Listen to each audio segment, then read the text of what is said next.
Bonjour tout le monde, j'espère que vous allez bien. On continue le petit tour du jardin tout de suite en commençant par le haut avec le néflier.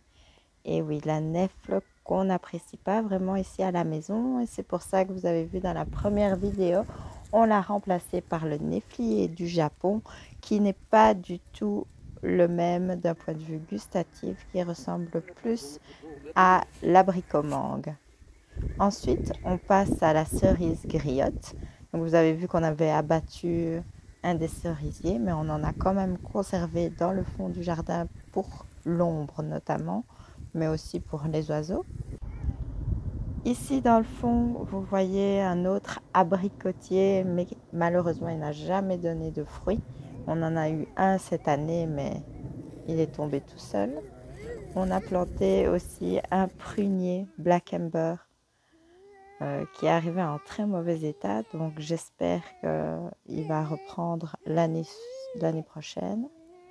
Ici vous voyez l'arbousier, donc l'arbre aux fraises, un amandier mis tout près de la terrasse. Je vous avais montré le figuier, donc c'était un figuier vert. Ici on voit des ronces sauvages et aussi un poivrier qui remplace les poiriers qu'on avait et qu'on a dû abattre parce qu'ils étaient malades. Ici, un autre prunier mirobolant. Donc, vous voyez maintenant le mûrier Reuben qui fait des grosses mûres noires. Il n'en a pas fait beaucoup, mais c'est vrai qu'elles sont plus goûteuses que les autres. On redescend dans la serre et là on voit l'olivier. Vous saviez que ça vit entre 2000 et 3000 ans? Je ne savais pas moi. Le kumquat, ce petit agrume dont on mange la peau, très sucré et amer à la fois.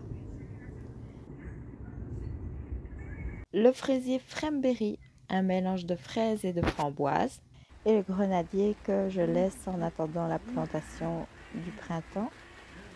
Et les fraises Capron qui seraient différentes des fraises des bois et des fraises de jardin. Un amélanché juste devant la serre. Et on se retourne pour aller voir les fraises toscanes d'une floraison rose et rouge dans le jardin des enfants. Le figuier de la première vidéo, rouge de Bordeaux. À côté, on y a aussi planté les nouveaux arbres. Donc il y a le yuzu, un citronnier qui peut résister jusqu'à moins 12 degrés. Le feijoa, sorte de goyavier. Le poncir, un citron très rustique.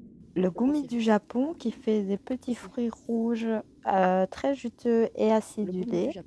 Vous avez ensuite le faux pistachier qui fait des petits fruits qu'on peut griller comme les pistaches. Et on termine avec le nashi, le poirier japonais, qui apparemment est beaucoup plus résistant d'un point de vue des maladies et donc qui viendra remplacer les poiriers qu'on a perdus. Et voilà, donc c'est fini pour le tour des fruitiers qu'on a dans le jardin jusque maintenant. J'espère que cette vidéo vous a plu. N'hésitez pas à laisser votre petit commentaire. Nous, on se retrouve pour une prochaine vidéo sur l'état de la serre en automne. Et je vous dis à bientôt.